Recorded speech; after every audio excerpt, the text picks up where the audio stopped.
What's up, y'all? State Almighty, aka the Global Dark Skinny Ambassador, with another brand new Rikers Island story. Let's talk about the secret wars and fights between gang members for power of the house, power of the building, and control of the hierarchy, and how these things went down. Now, I call it secret wars and secret fights because these are the fights that go down, and half the time, the COs who are around, they're not with it. They don't let you fight. They will send you to the box for getting caught fighting. So you gotta figure out a way to maneuver around them and not get caught fighting, but you still gotta get the fight done. So I'm gonna explain the various ways that they got that done. And the reason why they're also called secret fights and secret wars is because you'll see a guy, he'll come in and then the fight will happen. You won't know the fight happened. You may even be in the same house. You won't know the fight happened, but how you'll know the fight happened is everybody will line up, everybody be going to school, everybody be going to rec the next day, and you'll see the dude, and the dude got a black eye, or the dude got a busted lip. But here's the thing, right? He didn't get sent to the infirmary. The CO didn't notice, and the CO didn't pack him up and send him to another house, because here's the thing, right? When you fight, the CO is supposed to write you up, right? Give you an infraction, send you to another house, or send you straight to the box, you and whoever you fought, you and whoever jumped you, okay? But when it's a secret fight, you find ways to fight where the CO won't notice, and I may also explain how you can get away with these fights. Or you have a CO who will allow you to fight, but they won't know why you're fighting. You know, it's a secret fight, because if they knew it was bigger than hey, me and him, we having differences, so we're gonna fight. If they knew it was bigger gang stuff involved, then they probably wouldn't allow the fight to go down. So let's discuss that, right? The reason why these fights will happen, half the time, it could be as simple as this, right? Let's say the Bloods run a specific house, right? Like in my era, it was 9 times out of 10, there was a guy who was Blood, and then there was probably a guy who was Blood and YG, or just YG, you know what I'm saying? Half the time, it was definitely somebody from Brooklyn and somebody from the Bronx who ran the crib together, right? And then you'll have a new guy come in, and it's as simple as this. He don't respect the shit of whatever guy run the crib, and he like, yo, this mine, I want this. But instead of making it hot, which was what a lot of guys will do to bring attention to themselves, and by making it hot, it's like, you come in, you grab a bunch of chairs, you'll sit on the chairs, right? And you'll be like, this crib is mine, who wanna do something? Now, oftentimes, that was done by somebody who knew they couldn't live there. So they'll stack all the chairs in the middle of the day room, in the middle of the day, no matter what CO was there. They'll stack the chairs, and you knew what comes with that. You probably gonna get jumped. You're gonna get 10 foots in your asses, right? You're gonna get jumped by 5 to 10 people, and you're gonna get packed up. But the story is gonna be, yo, dude was tough, he stacked the chairs, he said the house was his, he knew he was gonna get jumped, he held it down, blah, blah, blah, right? Don't snitch, get sent to another crib, right? That's the loud way to do it. That's when you intend on getting moved somewhere else. Or those same kind of guys, they'll come in, they'll go in the day room, they'll turn the TV off, and they'll say, yo, this crib is mine. Same result, you'll get jumped. That's the loud way of doing it, you know what I'm saying? The loud way of doing it is you intend on getting moved, right? Because you can't live there or whatever. Now, the secret wars between gang members, or the secret wars for power, is somebody who they come in, they don't make it hot. They don't pull chairs. They go in, they possibly standing up. And when somebody try to say something to them, they'll be like, so yo, who run this crib? And then they'll step to them on the low, like, yo, listen, I want this crib.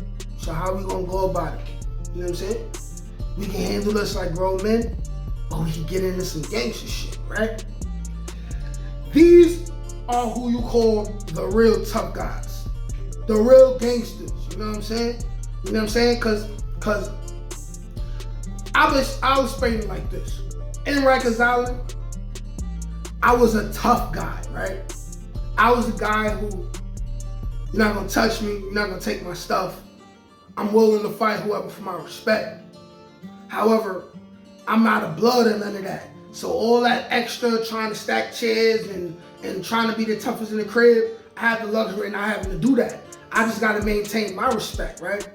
Plus, I was cool with a lot of the gangsters because half the real gangsters came from my hood and I knew them from the town, right? So, but if you're somebody who wants to make a name for yourself, or you're somebody who had a name for yourself, right? Or you're in a gang and you're blood and you go to the house and it's a crip, you gotta be gangster about it, right? Right? So these are the guys who had to do all this stuff.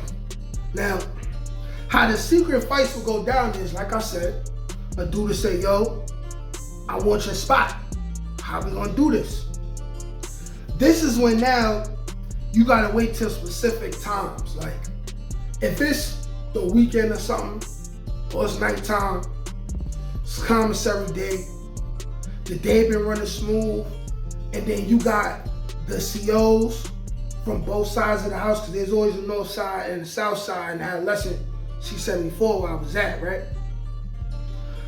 A lot of times if the COs is real cool with each other, and perhaps some is sleeping with the others, they'll be in what's called the bubble, all the way in the front of the house.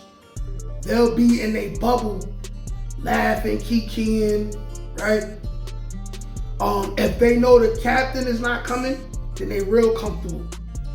Laughing, kikiing, joking around and stuff, not paying attention to none of us and what we doing.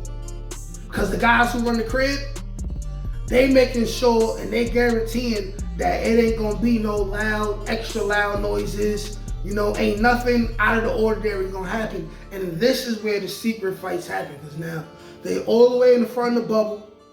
They're not walking up and down the tier. You know, they not, you know, checking on nobody. They assuming everything is fine. This is where, you know, guys step to each other, they'll organize a fight.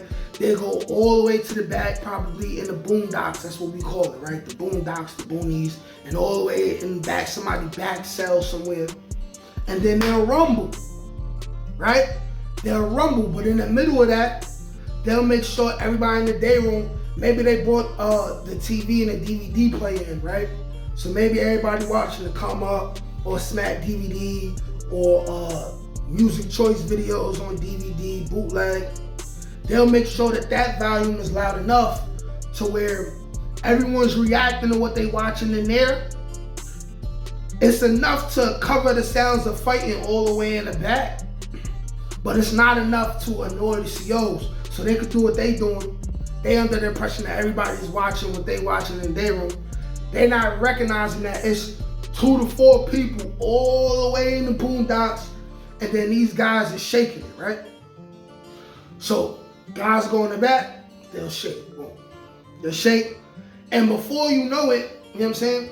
By the time that fight is over, guys will walk back in the day room, and this brand new guy who only been in the house for a couple hours, he'll walk in the day room and he'll be like, yo, listen, I just fought dude, I beat him up, this my crib now, right? Dude would be like, this my crib now, right?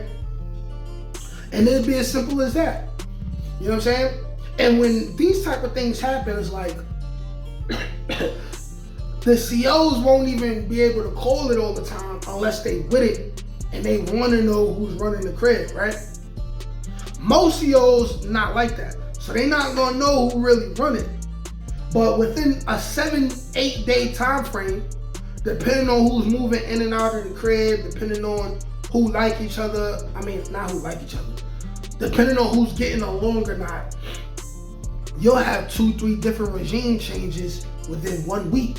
And by regime change, I mean within the course of a week, you'll have 2-3 different people running the crib.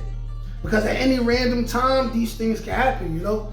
You know, I remember a story where there was this one dude from either Queens or Brooklyn.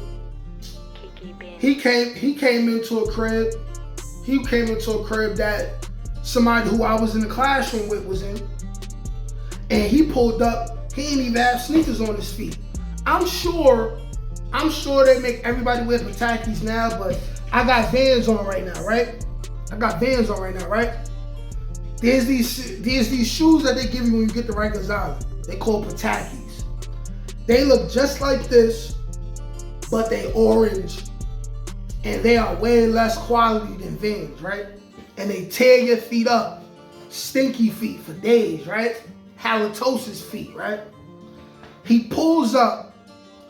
He got pants that kept falling down because he didn't have a belt. He had Patakis on his feet. He walks into the crib the first day. He like, yo, listen, the crib is mine. I want it. He had a secret fight. Beat up both the dudes who ran the crib in Patakis while they had sneakers on. You know what I'm saying? Jordans and Reeboks and all that. Took their sneakers, beat them up, took the crib, ran it by itself. I'm talking about some dude. Now that I think about it now, dude looked like Crip Mac. Before Crip Mac. And these be the secret fights, you know what I'm saying? Like, also, they may be secret fights just for dudes who want to be on the team. So you'll wait till like rec, where you'll find a little area where the police ain't patrolling around. You'll wait for rec, everybody be outside somewhere. Or you'll wait to gym. Dudes will go under the bleachers or side of the bleachers. You'll find people to distract the officers and have them over there on the other side. And you know, dudes will get it on. And from the outside looking in, you may think it's just a regular simple fight for respect, but it's even deeper than that. It's about, you know, there's gang ties behind it. You know, there's like, it get critical, you know. I had a couple secret fights too, where it's like, you gotta fight, you gotta take care of the situation without getting caught, because you're not necessarily trying to get packed up out of the crib you in, but it's a situation that you gotta handle, you know? Secret fights. There's probably more secret fights that go down than actual fights that police find out about, you know? There's situations where, you know, dudes get beat up in the morning real quick. CO don't know. Dudes getting their nose busted real quick. You wouldn't know because dude not snitching. You know? There's a lot of situations that happen like that, you know? But y'all let me know what y'all think. Like, share, comment, subscribe. Peace.